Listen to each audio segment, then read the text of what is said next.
안녕하세요. 사연 읽어주는 남예입니다.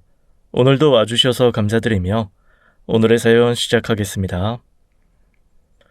지금까지 살아온 인생을 소설로 쓰면 10권도 넘을 거라는 말 흔히들 하시지요.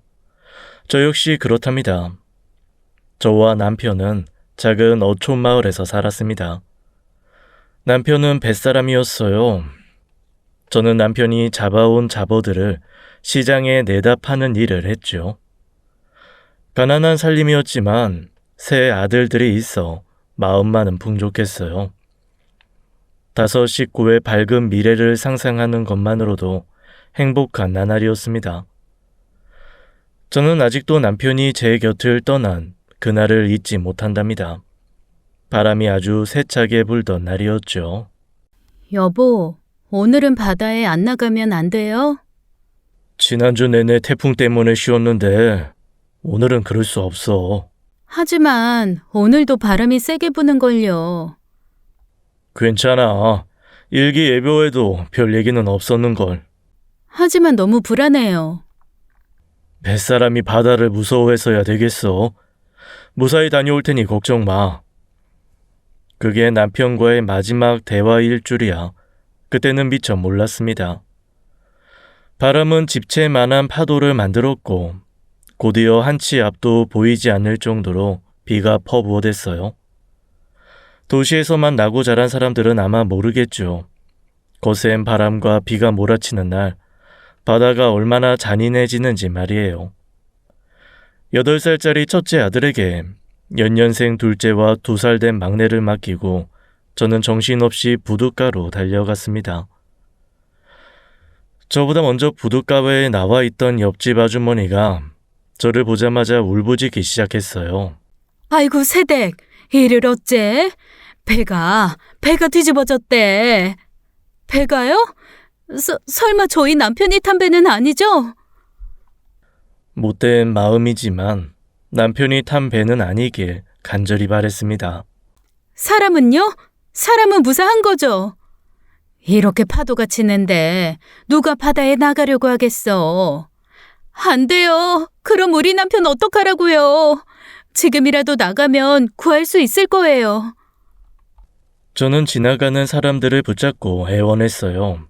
제발 남편을 구하러 가달라고, 제발 애들 아빠를 살려달라고요. 하지만 하늘은 무심하더군요. 다음날 언제 그랬냐는 듯 하늘은 구름 한 점 없이 깨끗했어요. 사람들은 구조대를 꾸려 바다로 나갔죠. 저는 2 손을 모으고 기도를 했고요. 하느님 부처님, 제가 이렇게 빌게요. 제발 남편이 무사히 집으로 돌아오게 해주세요. 반나절 만에 돌아온 구조대는 제 앞에 파란 방수포를 내려놓았습니다. 얼굴을 알아보기 힘들 정도로 온몸은 퉁퉁 불어있는 남자가 제 남편이라니요. 저는 부정했어요. 이 사람 제 남편 아니에요. 저한테 무사히 돌아오겠다고 약속했단 말이에요. 이제 그만 받아들여야지. 새댁이 이러면 애들 아빠도 편히 눈 못 감아. 산 사람은 살아야지. 남편이 세상을 떠났다는 사실을 쉽게 받아들일 수 있는 사람이 몇이나 되겠어요. 붙잡는데도 바다에 나간 남편을 원망해 보기도 했지만 소용없었죠. 저는 죽을 힘을 다해 버텼어요. 제게는 남편이 남기고 간 아이들, 제 목숨보다 소중한 아이들이 있었으니까요. 저는 아이들을 먹이고 입히기 위해서 힘을 냈습니다. 다들 아실 겁니다. 그 시절 남편 없이 아들 셋을 키운다는 게 단지 경제적 어려움만을 의미하는 것이 아니란 사실을요. 남편이 제 곁에 없다는 사실보다 저를 힘들게 한 건 사람들의 시선이었어요. 저는 장례를 치른 다음 날부터 시장에 나갔습니다. 어제까지 제게 위로를 건네던 사람들이 차가운 시선을 제게 던지더군요. 그렇게 안 봤는데 사람 참 독하네. 남편이 죽었는데도 목구멍에 밥은 넘어가나 보지? 그래봤자 얼마나 버티겠어. 이 여자 혼자 애들 셋 키우는 일이 쉬운 일인가. 무수한 수군거림 속에서 저는 오직 아들들만 생각했어요. 사람들이 뭐라고 하든 아이들 앞에선 항상 웃는 얼굴을 했습니다. 하지만 아이들이 잠든 밤에는 남편 생각에 베개를 적시었죠. 그리고 그 눈물 속에서 다짐했습니다. 아이들이 훗날 저를 자랑스럽게 생각할 수 있도록 하겠다고요. 하늘에서 지켜보고 있을 남편이 안심할 수 있도록 말이에요. 첫째 원석이는 눈치가 빠르고 사려 깊은 아이였습니다. 남편이 떠난 그해 이미 초등학생이었던 원석이가 아빠의 부재를 모를 리 없었겠죠. 아직 어린 나이에 둘째와 막내를 돌보는 모습을 보면 안쓰러울 때가 많았어요. 둘째 두석이는 호기심이 많은 아이였습니다. 자판을 깔고 생선을 손질하는 제 옆에 딱 붙어 쉴 새 없이 질문을 쏟아내곤 했죠. 엄마, 이건 이름이 뭐예요? 빨갛고 울퉁불퉁한 건 멍게, 가시가 삐죽삐죽한 건 성게야. 엄마, 이건 엄지손가락처럼 생겼어요. 그건 미더덕인데 한번 먹어볼래? 알사탕처럼 미더덕을 오물거리던 둘째가 깜짝 놀라더군요. 으악! 엄마, 미더덕이 물총을 쏴요. 그때를 생각하니 갑자기 웃음이 나네요. 또래들이 하나씩 다 갖고 다니는 로봇 장난감 없이도 둘째는 늘 밝고 명랑했었죠. 막내는 남편을 닮아 성격이 서글서글했습니다. 나이 차이가 많이 나는 형들을 어려워하지도 않고 스스럼 없이 장난을 치며 어울렸죠. 친구들과 어울려 다니면서도 성적은 늘 상위권이었어요. 요즘에는 그런 사람을 엄친아라고 하더군요. 자식 자랑 같아서 쑥스럽지만 우리 막내가 딱 그랬습니다. 자라는 동안 아이들은 재속 한번 썩이지 않았어요. 이제 와서 생각해보면 아이들이 저보다 더 힘들었을 겁니다. 길에서 침만 뱉어도 아빠 없는 자식이라는 날선 말들이 쏟아지던 시절이었으니까요. 한 번은 이런 일이 있었어요. 아이들을 재워놓고 구멍난 양말을 꿰매고 있을 때 집주인 아주머니가 찾아왔었죠. 아직 나이가 창창한데 계속 이렇게 지낼 생각이야? 할 줄 아는 게 생선 장사밖에 없는데 어쩌겠어요. 내가 아는 사람 있는데 조건이 좋아. 그게 무슨 말씀이세요? 조건이요? 일단 만나봐. 시내터미널 옆에 2층짜리 건물 알지? 그게 그 사람 거야. 나이는 많은데 돈 버느라 바빠서 아직 총각이래. 딸린 식구도 없으니 얼마나 좋아. 안 그래? 다른 사람이 그런 말을 했다면 당장 쫓아냈겠지만 상대는 집주인이었어요. 함부로 대하기는 어려웠죠. 그렇게 조건 좋은 사람이 왜 저 같은 여자를 만나겠어요? 새댁에 아들만 셋 낳았다는 얘기를 들었나 봐. 그 양반이 아들 욕심이 좀 있는 모양이야. 그 사람에겐 아내가 아니라 아들을 낳아줄 여자가 필요했던 거예요. 남편이 살아 있었다면 이런 수모를 당할 일도 없었을 텐데 서럽더군요. 제가 생각은 처음부터 없었지만 기분이 나쁜 건 사실이었어요. 그러다 제가 딸 낳으면 어쩌려고요? 에휴, 콩밭에 콩이 나지 팥이 나겠어? 저희 애들 셋 다 받아준다고 하면 생각해 볼게요. 제가 아이들을 얼마나 끔찍하게 생각하는지 마을 사람들 모두가 알고 있었죠. 그러니 집주인도 더 이상 무슨 말을 할 수 있었겠어요. 그때 훌쩍이는 소리가 들렸어요. 언제부터 깨어 있었는지 첫째가 울고 있었죠. 집주인은 황급히 자리에서 일어났어요. 저는 눈물로 범벅된 첫째의 얼굴을 닦아주고 등을 토닥였습니다. 엄마 아무 데도 안 갈 거야. 항상 너희 셋 옆에 있을 거야. 내 식구가 나란히 누우면 머리와 발이 끝에 닿던 작은 단칸방. 그곳을 떠난 건 그로부터 12년 뒤였어요. 첫째가 대학을 졸업하기도 전에 행정고시에 합격했거든요. 둘째는 작은 여행사를 차렸고요. 막내는 첫째의 뒷바라지 덕분에 의대에 다니게 되었죠. 남들은 이제부터 여행도 다니고 효도도 받으라고 했지만 저는 계속 칼을 잡았습니다. 새벽같이 시장에 나가 생선을 손질했어요. 소금내를 맡으며 생선을 만지고 있으면 마치 남편이 제 옆에 와 있는 듯한 느낌이 들었거든요. 세월은 참 빠르게 흘러갔습니다. 어느덧 첫째가 결혼할 여자를 데리고 왔어요. 큰 며느리 미영이는 초등학교 교사로 첫째와 대학 동기였죠. 나이는 1살 어리지만 말 한마디 행동 하나하나가 어찌나 반듯하고 예의 바르던지 누가 봐도 며느리 삼고 싶은 아이였습니다. 그네는 특히 매일 아침 저녁으로 저에게 안부 전화를 해주었어요. 덕분에 일찍 홀로 된 제 외로움을 채울 수 있었죠. 어떨 땐 제 뱃속으로 낳은 아들들보다 제 마음을 더 잘 아는 것 같기도 했답니다. 누가 연년생 아니랄까봐 둘째도 이듬해 결혼할 사람이라며 아가씨를 데려오더군요. 작은 며느리 은정이는 3대가 서울에서 나고 자란 서울 토박이었어요. 학교도 서울에서 다녔고 다니는 회사도 서울에 있다고 했죠. 그래서인지 이목구비가 오밀조밀하면서도 새초롬한 게 꼭 연예인 같았어요. 그때만 해도 저에게 서울은 미국만큼 먼 곳처럼 느껴졌었죠. 서울 아가씨는 다르긴 다르구나. 작은 며느리를 행동 하나하나를 보면 그런 생각이 머릿속에 떠올랐답니다.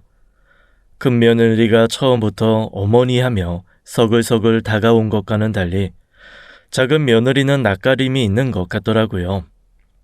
그러나 이상하게도 저는 처음부터 작은 며느리가 예쁘기만 했답니다. 어쩌면 저와 다른 세상에서 자라온 그 애의 분위기에 자연스럽게 끌렸던 건지도 모르겠네요. 결혼하면 여행사 사무실도 서울로 옮기고요. 당시 둘째의 사무실은 안산에 있었어요. 연고도 없는 안산에서 계속 지내는 것보다는 서울에서 사는 게 낫겠다 싶더군요. 다만 걸리는 건 신혼집이었어요. 첫째 내외가 매달 보내주는 용돈도 있고 그동안 저도 계속 장사를 해왔으니 모아둔 돈이 아주 없는 건 아니었지만 그래도 아들 둘을 연달아 결혼시키려니 걱정이 앞섰습니다. 서울 집값이 오죽 비싸야 말이죠. 그래, 말은 제주도로 보내고 사람은 서울로 보내라는 옛말도 있는 법이니 사업하려면 아무래도 서울이 좋긴 하겠지. 그럼 신혼집도 서울에 구할 생각이니? 집 걱정은 마세요. 저희가 알아서 할게요. 네가 무슨 돈이 있다고. 이 어미가 어떻게든 너희 집은 장만해주마. 그때 작은 며느리가 말했어요. 저희 부모님 댁에 들어가서 살려고요. 사돈댁 말이냐? 그러니까 처가살이를 하겠다고? 두석 씨는 형도 있고 동생도 있지만 저희 집은 자식이 저 하나거든요. 제가 시집 가면 부모님이 적적할 것 같다고 들어와서 살면 좋겠다고 하시더라고요. 둘째 네 생각도 같은 거니? 현실적으로 생각해야죠. 지금 상황에선 처갓집에 들어가서 사는 게 최선이에요. 겉보리 서말만 있어도 처가살이를 안 한다는 게 아무리 옛말이라지만 기분이 썩 좋지는 않았죠. 둘째와 작은 며느리는 이미 결정을 내린 상태였어요. 그러니 제가 더 무슨 말을 할 수 있겠어요. 아이들을 보내고 내내 생각했습니다. 내가 서울에 번듯한 아파트 한 채 사줄 만한 능력이 있는 어미였다면 어땠을까 하고요. 그렇게 몇 해가 지났죠.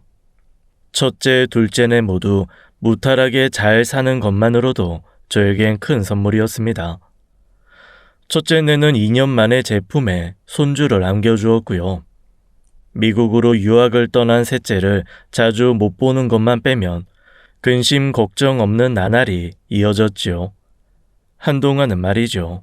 그리고 어느 명절날 잔잔했던 일상이 흔들리기 시작했습니다. 어머니, 저희 왔어요. 오냐, 큰애 왔구나. 근데 손에 든 그건 뭐니? 이거 어머니 보약이에요. 저희 부모님이 어머니 드리려고 지으셨대요. 아이고, 지난번에 보내주신 것도 아직 남아있는데 매번 이렇게 신세를 지고 내가 면목이 없구나. 신세라뇨. 그런 말씀 마세요. 물 좋은 생선 들어오면 저희 친정 먼저 챙겨주시면서. 내가 해드릴 수 있는 게 그것밖에 더 있겠니. 사돈 어른들께 감사하다고 꼭 전해드려라. 뒤따라와 들어온 첫째가 다소 불만스러운 얼굴로 말을 꺼냈습니다. 누가 보면 둘이 친모녀 사이인 줄 알겠네. 엄마, 큰아들도 왔는데 아는 척 좀 해줘요. 큰애야, 얘가 점점 나이를 거꾸로 먹나 보다. 어릴 때도 안 하던 어리광을 다 부리는구나. 어머니가 모르셔서 그러는데 이 사람 집에선 완전 애예요, 애. 첫째가 뭐라고 말하든 그 순간 저의 시선은 아들 품에 안긴 손자에게 가 있었습니다. 갓 돌이 지난 손자를 안아들며 볼에 입방귀를 불자 손자가 까르르 웃었습니다. 이런 게 행복이구나 싶었죠. 두서 오기는요? 아직 안 왔어요? 서울에서 여기가 좀 머냐? 아무래도 차가 많이 막히는 모양이야. 아까 휴게소에서 전화했을 때 거의 다 왔다고 하던데요. 그래서 당연히 저희보다 먼저 도착한 줄 알았는데. 그 순간 현관에서 두석이와 작은애가 들어왔습니다. 야, 왜 이렇게 늦었어? 아까는 거의 다 왔다고 하더니. 그냥 그렇게 됐어.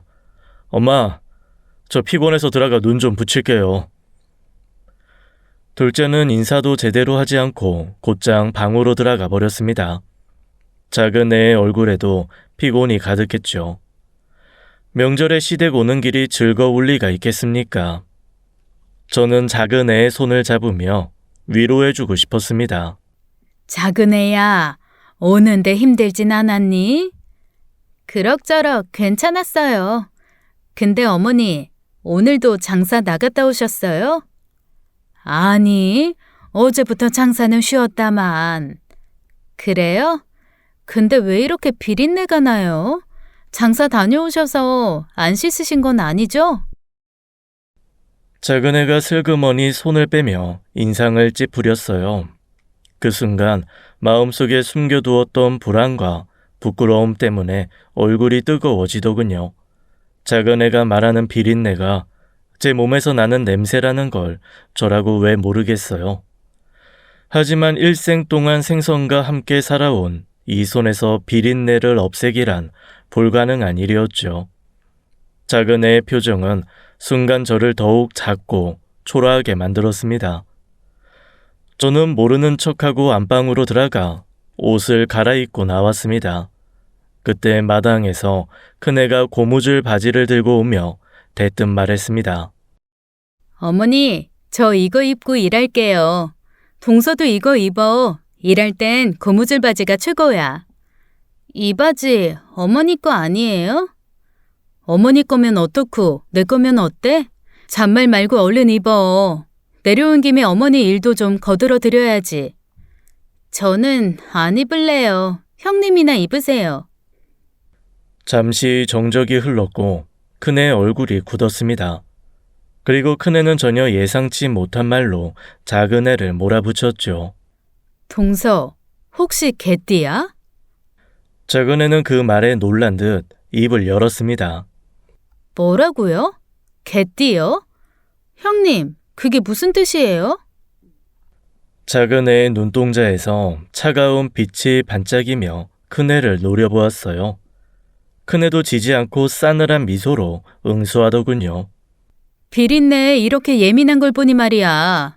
혹시 개띠라 그런 거 아닌가 해서. 이 순간 작은 애의 입꼬리가 파르르 떨리더군요. 가만히 놔뒀다가는 큰 싸움이 될 것 같아 제가 나섰어요. 이제 그만들 해라.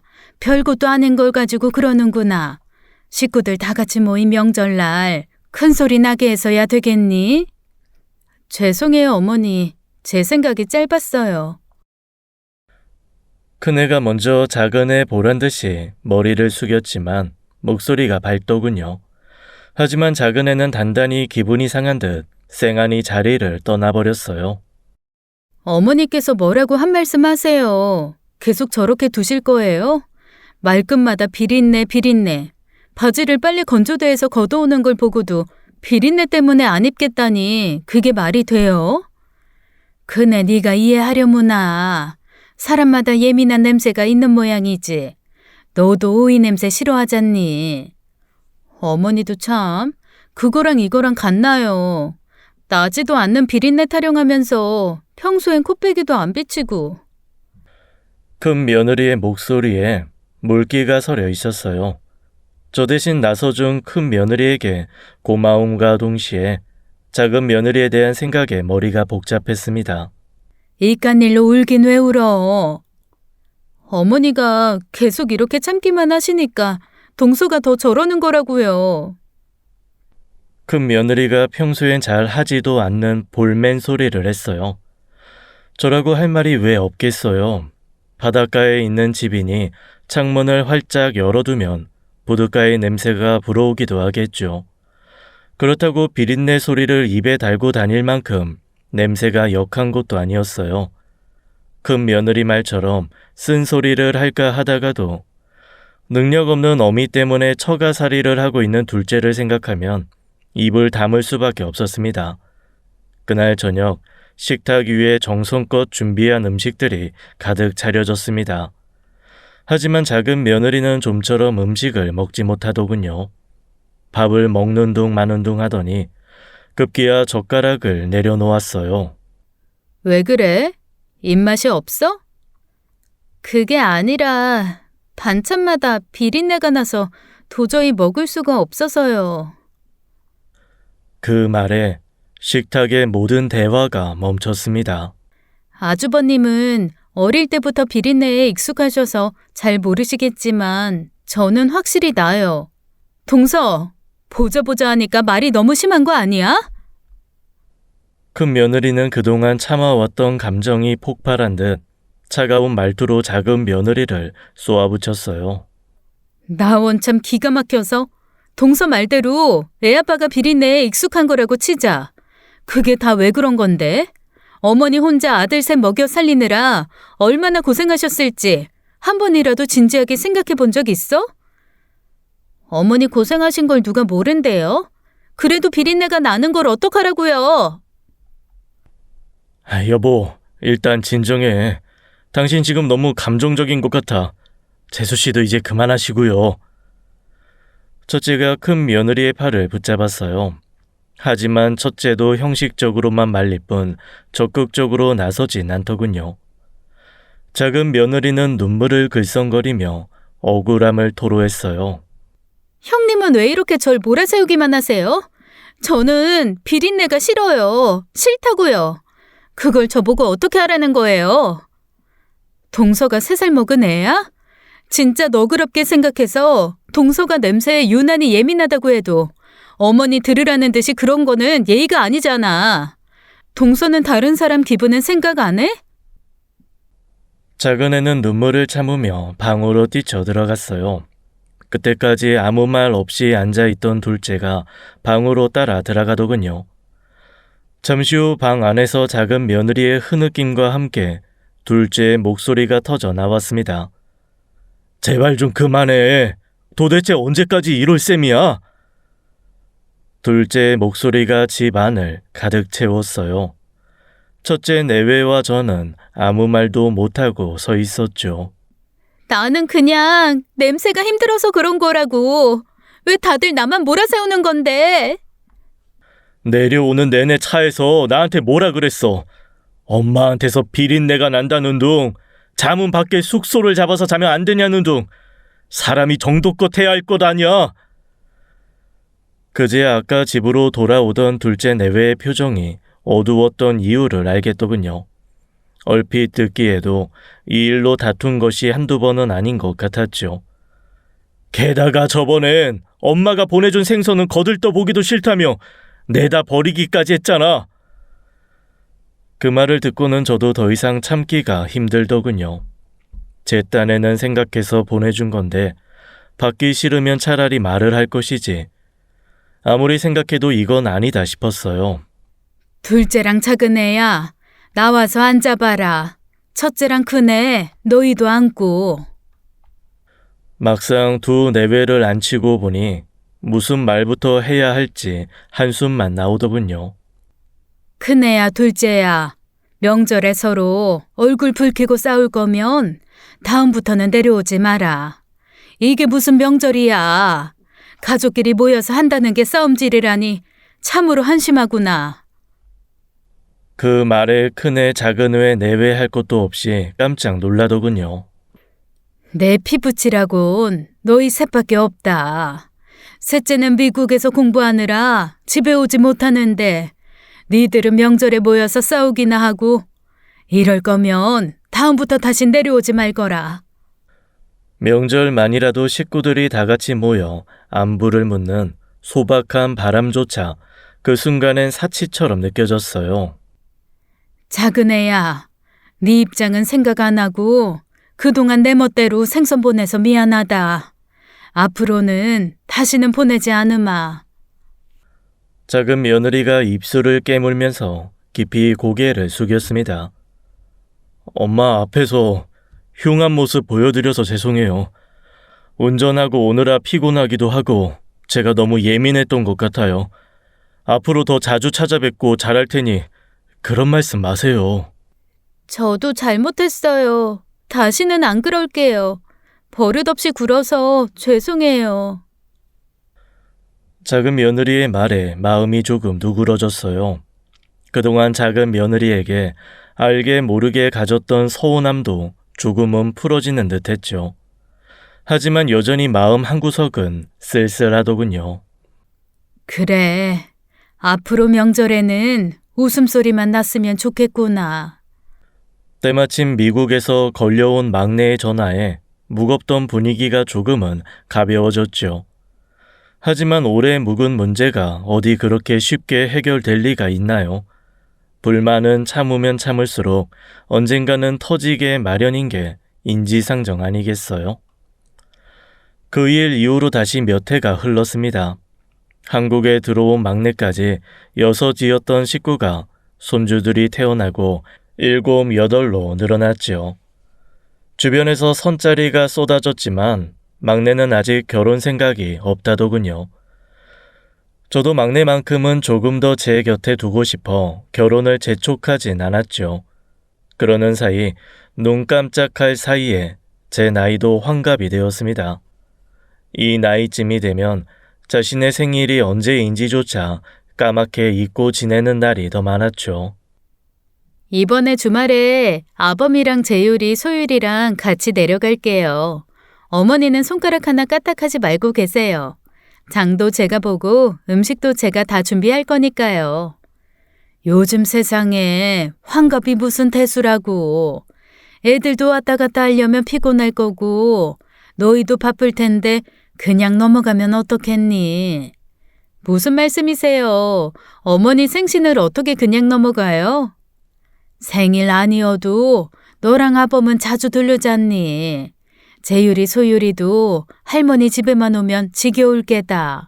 저희가 주말에 쉬려고 해도 애들이 할머니한테 가자고 조르는걸요? 혹시 동서 때문에 그러세요? 아니라고 하면 거짓말이겠죠. 둘째의 발길이 하도 뜸해서 언제 마지막으로 봤는지 기억도 가물가물했어요.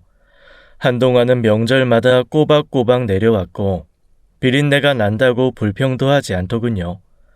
그러나 임신을 하면서부터 상황이 달라졌습니다.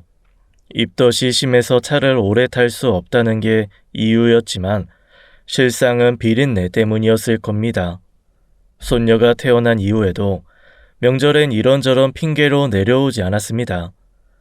올해로 8살이 된 손녀의 모습을 그저 사진으로만 보았을 뿐이었죠. 동서한테는 제가 연락할게요. 놔둬라.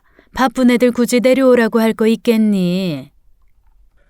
그렇게 말하면서도 마음속 깊은 곳에서는 둘째네가 내려왔으면 싶었어요. 얼굴을 못 보는 동안 마음속 깊이 그리움이 자리 잡고 있었던 모양입니다. 환갑날이 되었습니다. 첫째 내외는 일찍부터 와서 잔치상을 차렸어요. 큰 며느리는 손수 떡을 준비해 동네 사람들에게 돌리기도 했죠. 차림새를 점검하며 분주히 움직이는 큰 며느리를 보며 저는 진심으로 고마웠습니다. 홀 시어머니를 챙기는 게 쉽지 않은 일인데 역시 맏며느리는 아무나 하는 게 아니구나 싶었죠. 셋째는 바쁘긴 하지만 늦게라도 내려오겠다고 했어요. 둘째네는 늦도록 연락이 없었죠. 올해도 얼굴 보긴 어렵겠구나 싶어 서운한 마음이 들더군요.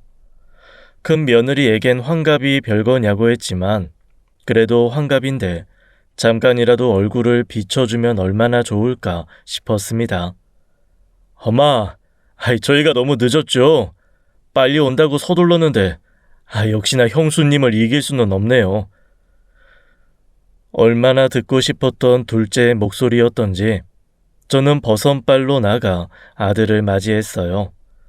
작은 며느리가 저와 눈이 마주치자 고개를 숙여 인사를 하더군요. 그 뒤로 꿈에도 그리던 손녀가 양갈래 머리를 흔들며 걸어오고 있었습니다. 어머니, 잘 지내셨어요? 그동안 일이 좀 바빠서 자주 찾아뵙지 못했어요. 괜찮다. 다 사정이 있었겠지. 사돈 어른들은 무탈하시지? 네, 신경 써주셔서 감사합니다. 이빨연 소리긴 하지만 기분은 좋았습니다. 동서, 얼굴 보기 너무 힘든 거 아니야? 난 하도 연락이 안 돼서 어디 외국에 나가 있는 줄 알았어. 잘 지내셨어요, 형님? 손만 씻고 와서 저도 거들게요. 그러든지. 큰 며느리의 목소리가 퉁명스러웠어요. 저야 자식이니까 찾아와 준 것만으로 서운함이 눈 녹듯 사라졌지만 같은 며느리 사이엔 그게 또 아니겠지 싶더군요. 그래도 시간이 지나면 차차 풀어질 마음이라 생각하며 넘겼습니다. 영서야, 할머니께 인사드려야지. 할머니, 안녕하세요. 저는 초등학교 1학년 김영서라고 해요. 아이고, 예쁘기도 하지. 말하는 게 아주 똘똘하구나. 근데 아빠, 할머니는 서울에 있는데. 서울 할머니는 외할머니고 여긴 아빠의 엄마야. 아빠의 엄마면 친할머니예요? 아이고, 내 새끼 똑똑하기도 하지. 그래, 맞다. 내가 네 친할머니란다. 동그란 눈을 반짝이며 저의 얼굴을 천천히 훑어보던 손녀의 모습이 어찌나 예쁘던지요. 아이는 제 얼굴을 한참 바라보다가 말했어요. 할머니, 저 밖에 나가서 놀아도 돼요? 마당에는 재유리와 소유리가 놀고 있었죠. 아이들은 확실히 빠르게 친해졌어요. 서로 낯설 텐데도 금세 마당을 뛰어 놀더군요. 형님, 저 뭐부터 하면 될까요? 전이랑 잡채랑 웬만한 건 내가 이미 다 했으니까 동서는 전어 손질만 해. 네? 전어요? 장 보러 갔는데 전어가 싱싱한 게 물이 아주 좋더라고. 넉넉하게 사왔으니까 몇 마리는 회로 먹고 나머지는 마당에 숯불 피워서 구우면 될 것 같아. 큰 며느리 딴에는 소심한 복수를 하겠다고 전어를 사온 거였겠죠. 작은 며느리가 전어에 손을 대지 못하고 머뭇거리자 큰 며느리의 말투가 뾰족해졌어요. 왜? 못하겠어? 가자미 튀긴 것도 비려서 못 먹는다는 작은 며느리가 전어를 어떻게 손질할 수 있겠어요. 어쩔 수 없이 제가 소매를 걷어붙였죠. 그거 이리 내라. 내가 손질해주마. 어머, 어머니는 편안히 앉아서 생신상 받을 준비만 하시면 된다니까요. 여기서 생선 다듬는 거 나보다 더 잘하는 사람 있니? 내가 후딱 해치우는 게 낫지. 그럼 동서랑 같이 하세요. 제가 전어를 다듬는 줄 알고 자리를 뜨려던 작은 며느리가 멈칫하더군요. 어찌나 크게 한숨을 내쉬던지 겨우 덮어두었던 서운함이 슬그머니 다시 올라왔어요. 어머니, 고무장갑 있어요? 맨손으로 만지면 손에 비린내 날 것 같아서요. 어쩐지 잘 버틴다 싶었는데 여지없이 작은 며느리 입에서 비린내 나는 단어가 튀어나오더군요. 저는 아무 말 없이 싱크대 안에서 고무장갑을 꺼내 주었답니다. 이거 새 거 맞죠? 제가 영서 낳고 비위가 더 나빠져서요. 이해하시죠? 굳이 새 거냐고 묻는 심보는 무엇인지 처음엔 서울 아가씨라 그럴 수도 있을 거라고 작은 며느리를 이해하려 했었습니다. 작은 며느리 흉을 보는 것 같아 저 혼자 속을 끓인 것도 여러 번이었고요. 하지만 시집 온 지 10년이 넘었는데도 여태 비린내 타령을 한다니요. 그것도 평생 생선 장사를 하며 살아온 시어머니 앞에서 대놓고 말입니다. 큰 며느리가 입만 뻥끗거렸어요. 저만큼이나 어이가 없었던 거겠죠. 저는 전어의 배를 가르고 칼로 탕탕 치면서 화풀이를 했어요. 물이 제 쪽으로 튀자 작은 며느리가 기겁을 하며 화장실로 뛰어가더군요. 재율이와 소율이 영서가 우당탕거리며 부엌으로 뛰어들어왔어요. 할머니, 배고파요. 엄마, 얼른 물고기 주세요. 그때 언니 오빠를 따라 달려오던 영서가 제 발에 걸려 넘어지며 방바닥에 이마를 찔더군요. 저는 깜짝 놀라 영서에게 달려가 아이를 안았어요. 이마에 볼록한 혹이 점점 부어오르더군요. 할머니, 으아! 아이고, 우리 강아지. 할머니가 호해줄 테니까 그만 울거라. 저는 영서의 이마에 바르말 불어주었습니다. 밖에서 얼마나 뒹굴며 놀았는지 아이의 온몸이 흙투성이더군요. 저는 손으로 아이의 옷에 묻은 흙먼지를 털어주고 있었죠. 그때 영서의 울음소리를 들은 작은 며느리가 화장실에서 뛰쳐나오며 소리쳤어요. 제 품에 안긴 영서를 가로채듯 빼앗아갔죠. 어머니, 지금 뭐 하시는 거예요? 비린내 나는 손으로 애를 만지면 어떡해요? 애한테 비린내라도 나면 어머니가 책임지실 거예요? 왜 남의 자식을 함부로 만지고 그러세요? 뭐라고? 남의 자식? 그럼 영서가 제 애지 어머님 애예요? 아, 정말 애 옷 다 젖었잖아요. 생선 만지고 손은 씻으신 거예요? 안 씻으셨죠? 아, 비린내. 작은 며느리가 아이의 옷에 코를 가까이 대자마자 인상을 찌푸렸어요. 원망이 가득한 눈길로 저와 큰 며느리를 번갈아 노려보더군요. 영서는 아프다 소리 한마디 못하고 제 어미의 눈치를 보느라 바빴어요.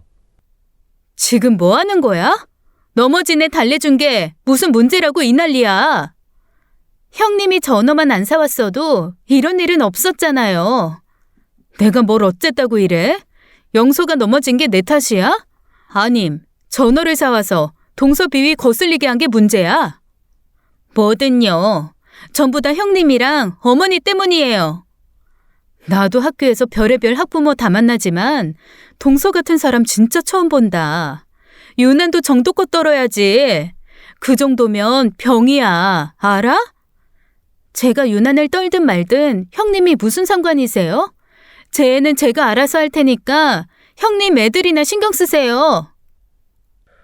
마당에서 숯을 피우던 첫째와 둘째가 소리를 듣고 안으로 들어오더군요. 큰 며느리가 먼저 헛기침을 하며 작은 며느리에게 눈치를 주었어요. 하지만 작은 며느리는 그만할 생각이 없는 것 같더군요. 제 남편을 보더니 더 큰 소리로 하소연을 시작했죠. 첫째와 둘째의 얼굴이 순식간에 어두워졌어요. 서방님, 이건 해도 너무하잖아요. 몇 년 만에 겨우 찾아와선 생선 다듬던 물 몇 방울 튀었다고 난리를 치질 않나. 별로 젖지도 않은 애 옷에서 비린내 난다고 뭐라고 하질 않나. 큰 며느리, 작은 며느리 할 것 없이 소리를 지르는 통에 머리가 깨질 것 같았어요. 오늘따라 유난히 더 비린내에 예민한 작은 며느리의 행동도 이해할 수 없었죠. 물론 그보다 걱정되는 건 손주들이지만요. 아범아, 애들 데리고 슈퍼에 좀 다녀오너라. 배고플 테니 뭐라도 좀 사 먹이고. 알겠어요. 두석이랑 같이 다녀올게요. 차에 영서 옷 있지? 첫째가 아이들을 데리고 나갔어요. 둘째는 마지못해 첫째의 뒤를 따라 나섰죠. 애들 앞에서 험한 꼴이나 보이고 그러고도 네가 영서엠이라고 할 수 있니? 아까는 제가 너무 흥분해서 그랬어요. 하지만 어린애들이 얼마나 무서운지 어머니가 모르셔서 그래요. 어제까지 평생 친구하자고 약속했던 애들도 친구가 자기보다 약하다 싶으면 괴롭히고 업신여겨요. 같이 떡볶이 먹으러 가자고 하면 몸에서 비린내 난다고 대놓고 말하고요. 다른 애들보다 조금만 뒤떨어져도 바로 따돌림 당하는 게 학교예요. 영서 몸에서 비린내라도 나봐요. 어느 아이가 영서랑 친구하려고 하겠어요? 작은 며느리의 말이 맞을지도 모르죠. 제가 아이를 키우던 시절과 지금은 다를 테니까요. 그렇다고 제가 아이를 물고 빤 것도 아닌데 애 몸에 냄새가 배인다고 그렇게까지 난리를 칠 건 또 뭔가요? 우는 손녀를 겨우 한번 안아줬을 뿐이었는걸요. 그게 며느리에게 이렇게까지 수모를 당할 일인가 싶어 서러움이 복받쳤습니다. 아무래도 안 되겠다. 둘 다 짐 챙겨서 그만 가보거라. 하지만 어머니, 생신날 이렇게 갈 수는 없어요. 곧 막내 도련님도 도착할 텐데요.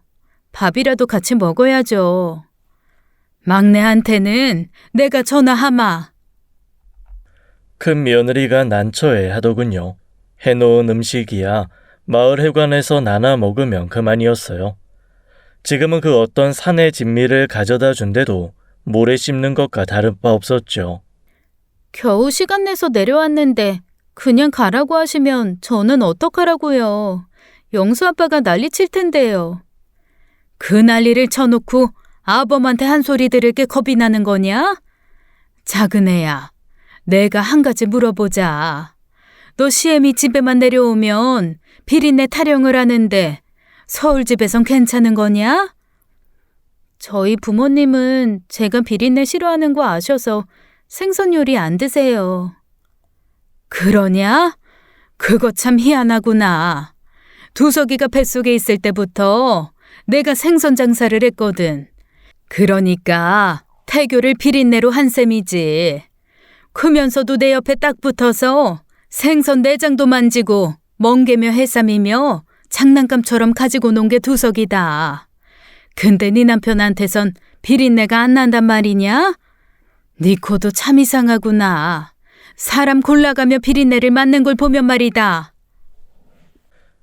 작은 며느리의 얼굴이 벌겋게 달아오르더군요. 무슨 말인가 하려는 듯 입을 옴짝거렸지만 저는 듣기 싫다며 방으로 들어갔습니다. 집으로 돌아간 첫째와 둘째가 번갈아가며 전화를 걸어왔지만 저는 아예 핸드폰을 꺼두고 받지 않았답니다. 한 달 뒤 둘째 내외가 집으로 찾아왔습니다. 부르지도 않았는데 제 발로 내려온 건 결혼하고 처음이었죠. 문득 영서부터 찾았지만 보이지 않더군요. 손녀나면 모를까 작은 며느리는 아직 보고 싶지 않았습니다. 생일날 받았던 상처가 아물기는커녕 시간이 갈수록 더 깊어져 가슴을 쓰라리게 했으니까요. 내일은 해가 서쪽에서 뜨려나 보다. 부르지도 않았는데 제 발로 내려온 걸 보면. 작은 며느리가 어두운 표정으로 웃더군요. 저는 차가운 표정을 풀지 않았습니다. 어머니, 아직도 화가 안 풀리신 거예요? 그만 푸세요. 제가 잘못했어요. 그동안 쌓인 마음의 서운함이 사과 한마디로 사라질 수 있다면 얼마나 좋았겠습니까? 하지만 그동안에 쌓인 감정들은 쉽게 작은 며느리를 용서할 수 없게 했습니다.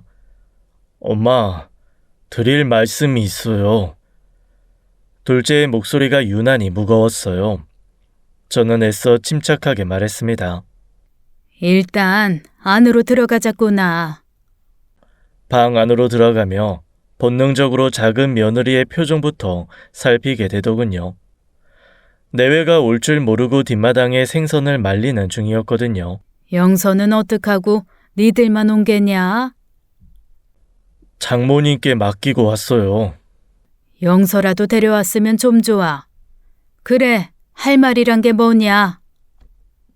내심 진심 어린 사과를 하러 온 거겠지 기대했지만 둘째 내외의 입에서 나온 말은 제 예상을 벗어났습니다.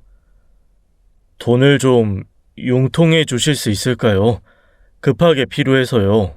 생일날 그 난리를 쳐놓고 내려와서 한다는 소리가 결국 돈 얘기냐? 면목이 없습니다. 둘째가 고개를 푹 숙이고는 어깨를 들썩이더군요. 자식이 눈앞에서 우는데 마음이 찢어지는 것 같더군요.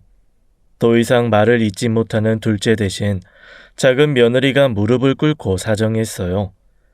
제 생일날엔 당장 빌라는 남편의 말에도 꿈쩍았던 작은 며느리가 돈 앞에서 무릎까지 꿇는 걸 보니 인생 만사 세옹지마라는 말이 떠오르더군요. 말씀은 안 드렸지만 몇 년 전부터 아범 여행사가 계속 적자예요. 제가 회사도 그만두고 옆에서 도왔지만 도저히 나아질 기미가 안 보여요. 제가 돈은 꼭 갚을게요. 어머니께서 어떻게 버신 돈인데요. 제발 이번 한 번만 도와주실 수 없을까요? 네? 제발요, 어머니. 내가 그동안 어떻게 돈을 벌었는지 안다고? 그런데도 나한테 돈을 빌려달라는 게냐? 생선 가게에서 일하는 저를 보고 눈살을 찌푸리던 모습, 반찬에서 비린내가 난다며 수저를 내려놓던 모습, 손녀의 몸에 비린내가 난다며 품에서 아이를 낚아채 가던 모습, 지난 10여 년 동안 작은 며느리가 제게 했던 모든 행동들이 머릿속에 주마등처럼 스쳐 지나갔습니다. 제 마음은 차갑게 얼어붙었죠. 미안하게 됐구나. 내가 가진 거라고 해봤자 생선 팔아 번 돈인데 비린내가 나서 못 빌려주겠구나. 그 말이 얼마나 차갑게 들렸을까요?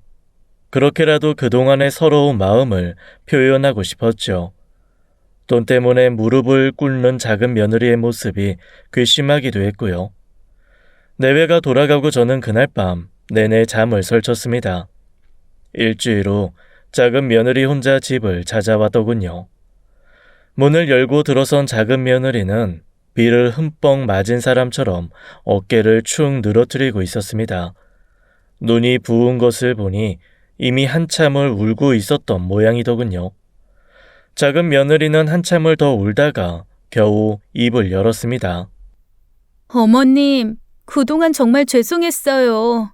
제가 너무 예민했던 거 잘 알아요. 하지만 잊어버리려고 노력해도 그게 잘 되질 않았어요. 그 모습에 마음이 저릿하더군요. 작은 며느리는 손수건을 꺼내 눈물을 닦으며 힘겹게 이야기를 이어갔습니다. 사실은 옛날에 저희 집도 생선가게 했었어요. 학교가 끝나면 생선가게 구석에서 숙제를 하곤 했고요. 어떨 땐 바쁜 엄마를 도와서 일을 거들기도 했고요. 그래서 저희 집엔 늘 비린내가 가득했어요. 그 냄새가 제 교복에 배고 제 몸에 묻어나는 게 정말 싫었어요. 작은 며느리가 다시 흐느끼더군요. 어린 시절의 기억을 떠올리는 것조차 며느리에겐 고통인 듯 보였어요. 학교에 가면 친구들이 저 놀렸어요. 제 옆에만 오면 코를 막았고 냄새나는 애라고 부르면서 저를 따돌렸고요. 처음엔 어떻게든 견뎌보고 제가 먼저 친구들한테 다가가 보려고 애를 썼지만 소용없었어요. 친구들 말이 점점 저를 힘들게 만들었죠. 제 자신이 너무 싫었고 부모님이 원망스러웠어요. 그럴수록 냄새에 더 예민해져만 갔고요. 생선으로 만든 거라면 쳐다보지도 않았어요. 그럴수록 전 더 괴로워져만 갔고요. 작은 며느리의 목소리는 점점 더 떨려왔습니다. 며느리의 고백은 가슴속 깊은 곳에서부터 올라오는 아픔을 담고 있었죠. 그 어린 시절의 상처가 얼마나 깊이 작은 며느리의 삶에 영향을 끼쳤는지 느껴졌어요. 비린내에 왜 그렇게 예민하게 반응했는지도 알 것 같았습니다. 어머니께 올 때마다 그 시절의 아픔이 떠올랐어요. 어머님이 생선 가게를 하신다는 사실이 저에겐 그 고통을 상기시키곤 했어요. 절 괴롭힌 건 친구들이었는데 어머님만 보면 옛 기억이 떠올라서 견딜 수가 없었어요. 마치 제 몸에서 비린내가 나는 것 같은 기분이 들었고 그래서 더 못되게 행동한 것 같아요. 그랬었구나. 왜 진작 이야기하지 않았니? 그랬으면 이런 오해도 없었을 텐데. 예민하게 굴고 짜증을 부리면서도 스스로 얼마나 자책을 했을지 안타까운 마음이 들어 저까지 눈물이 날 것 같았어요. 어머님께서 얼마나 고생하셨는지 알면서도 제 어린 시절 상처 때문에 어머님을 이해하지 못했어요. 어머님이 생선가게에서 힘들게 일하시는 모습을 보면서도 그 고통을 공감하지 못했던 제 자신이 너무나도 미웠어요. 힘든 얘길 텐데 이렇게 고백해줘서 고맙구나. 이제 그만 울고 고개를 들렴. 작은 며느리는 진심 어린 사과와 함께 저를 바라보았습니다. 그 눈빛 속에는 진심 어린 사과와 후회의 빛이 가득했어요. 비록 제가 너무 늦게 깨달았지만 그동안 어머님께 드렸던 상처 진심으로 사과드리고 싶어요. 어머님을 이해하지 못한 거, 그리고 그로 인해 상처 드렸던 거에 대해서 정말 죄송합니다. 작은 며느리의 말은 제 가슴 깊은 곳에 와닿았습니다. 과거의 상처를 고백하는 며느리의 말 속에 담긴 진심 어린 사과에 제 마음속 서운함과 미움이 눈 녹듯 사라지더군요. 한 발 더 나아가 서로에 대한 깊은 이해와 공감이 싹 트는 걸 느낄 수 있었죠. 아가야, 이제야 네 마음을 알겠구나.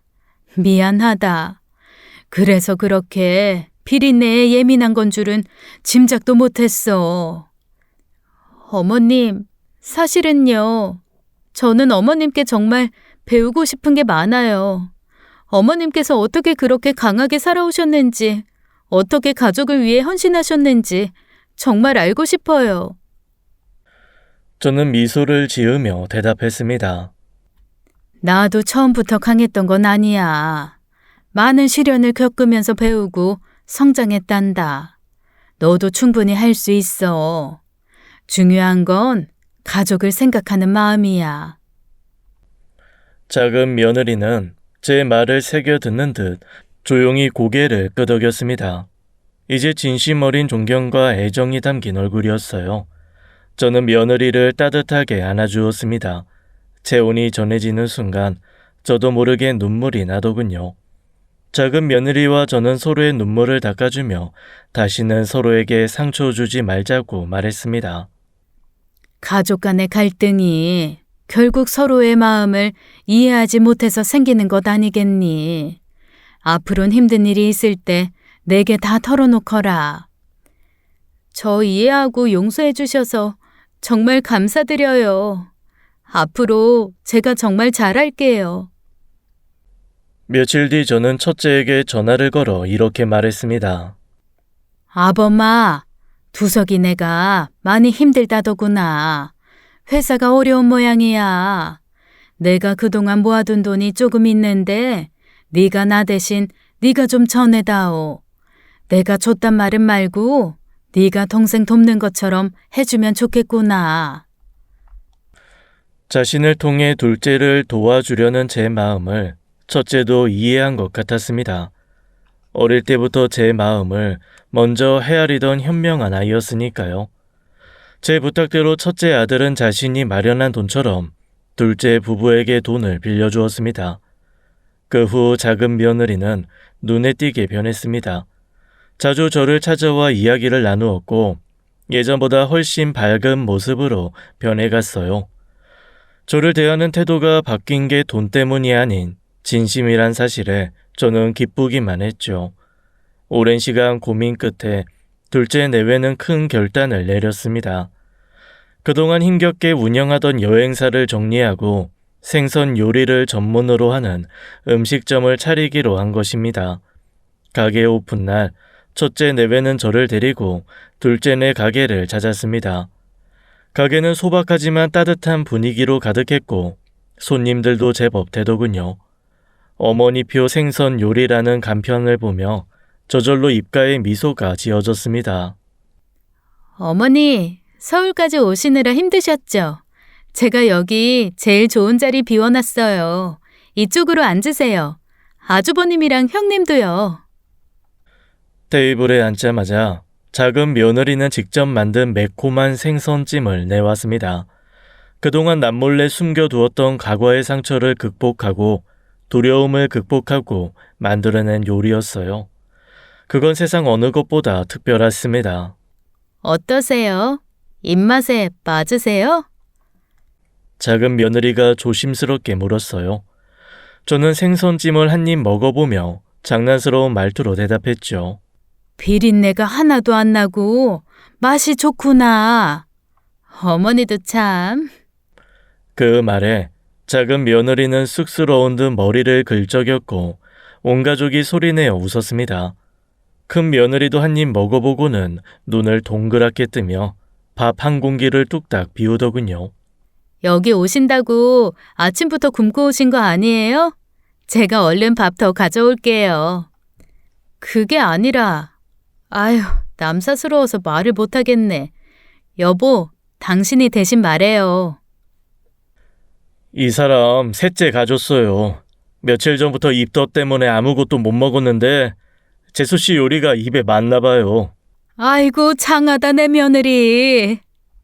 형수님 정말 축하드려요. 셋이나 키우려면 형이 힘들겠는걸. 엄마도 너랑 나 막내까지 셋이나 키워내셨는걸. 그 말에 먼저 떠나간 남편의 얼굴이 떠오르더군요.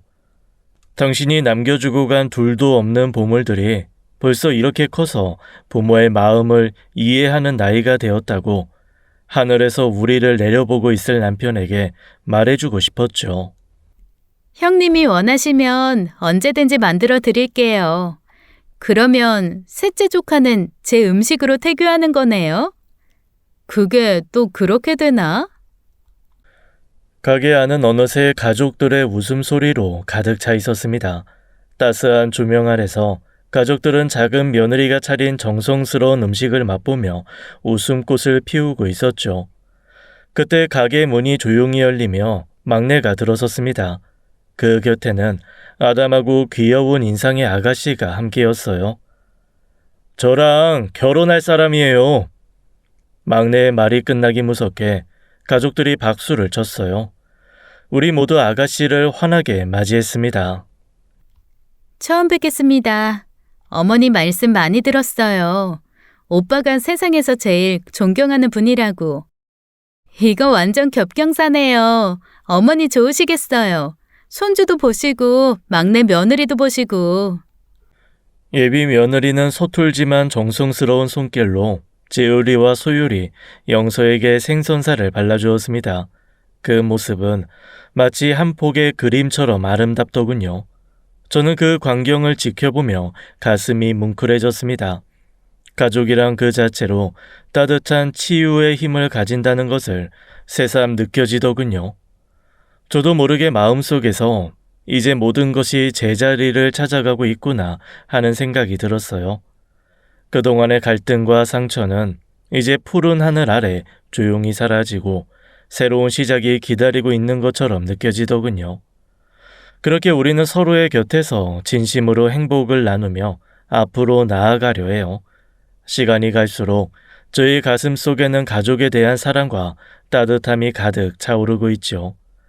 그 사랑이 언제까지나 변치 않기를 바라는 마음으로 앞으로의 미래를 그려나가고 싶습니다. 지금까지 사연 읽어주는 남녀였습니다. 끝까지 함께 해주신 여러분 감사드리며 저희는 다음 사연으로 돌아올게요. 감사합니다.